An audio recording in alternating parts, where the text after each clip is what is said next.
Terry worked in finance. Tiara did PR. They built up in the city like a build-up of Qatar because Terry was obnoxious and Tiara was the same. Terry always paid the bill, Tiara chugged champagne, and Terry sometimes got too loud but the service was to blame, and Terry lived to lie and cheat, and Tiara weren't her name. It was really Deborah. But growing up, Deborah had found that you're not just you, you're what you choose to project. And Deborah had been a name that so many would forget, but they wouldn't forget Tiara.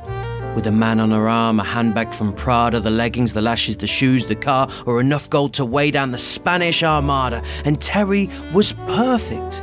He had good teeth, some basic business acumen, those depths of human nature. He was also kind of lacking them. While he had no friends to speak of, he'd spent December sacking them. He was wealthy. He was on track like a brown-haired Mika Hakkinen.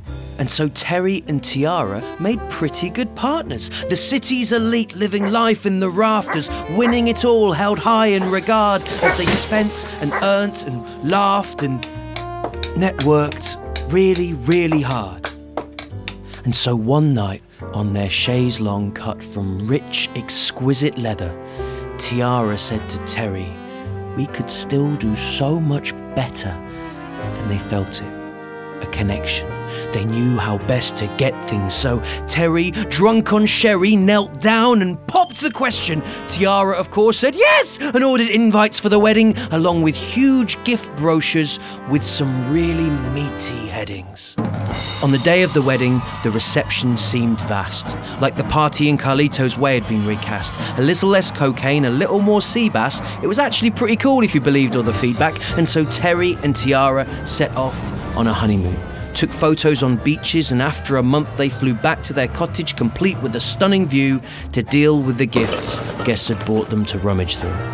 There were tons of them waiting, stacked wall to wall, and so throughout the morning they settled to trawling through blankets, fruit baskets, tablets, tie racks, balsamic carafes, table mats made of matchsticks, enough glasses packed they could handle a banquet, all unwrapped and stacked till they filled up the hamlet. And by lunch they were knackered. But the boxes hadn't dwindled. There were mops, drapes and kindles, odd-flavoured tipples, cross-trainers, little containers for pickles, and locked in the middle, like blocked from the window, they started to wonder just what they'd got into. Woke the next day to delivery horns. Looked out the window, sprawled on the lawn. More boxes, more boxes. On top of each box, they dragged them inside till they toppled and dropped. By breakfast, the mess was up to their legs. By lunchtime, their chests. By dinner, their necks, until neither could move. And so that's how they slept. The next day, more gifts came. The exits all blocked off. The cottage was full till the roof.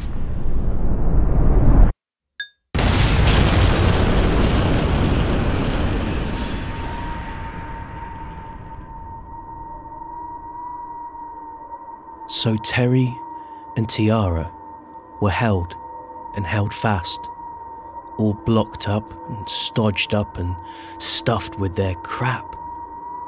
Inside all these things, now breathing her last, something in Tiara finally cracked. Slowly, very quietly, from the smallest of gaps, you could hear as she cried, "Please, send it all back." The delivery guys, to their relief, shrugged and yanked out the gifts piece by piece. Their heads were freed up. They were able to breathe. "Take more back," she shouted, and Terry agreed, and they relished the breathing, continued the heaving till slowly the pair of them sank from the ceiling. Day 1, they were smiling. Day 2, they were beaming. Day 3, they felt woozy. The cottage was roomy, but they kept up the purge, continued removing the old stuff they had. They chucked out the plasma, chucked out Tiara's old handbags and jewellery. They chucked out the sofas, chucked out the sink, kept chucking stuff out till there wasn't a thing, just them and some bricks. And as they sat there amidst this field full of bits, Tiara said, "I think something's wrong with the way that we think. It's as though we've been tricked, or as though we've been sick. We're wasting our lives stocking up to the rafters, all this all this crap. Look, my name's not Tiara. I'm Deborah, she said. Terry's eyes widened. He looked down at his feet as she sat there beside him. Then he lifted his head and he whispered quite quiet, "My name isn't Terry. I'm really called Brian." So Deborah and Brian both sat there in silence. They looked at the items they'd filled up their life with, the craving for status that's fostered inside us. It was awful, appalling. They felt sick inside, but there was something else too, and they couldn't help smiling.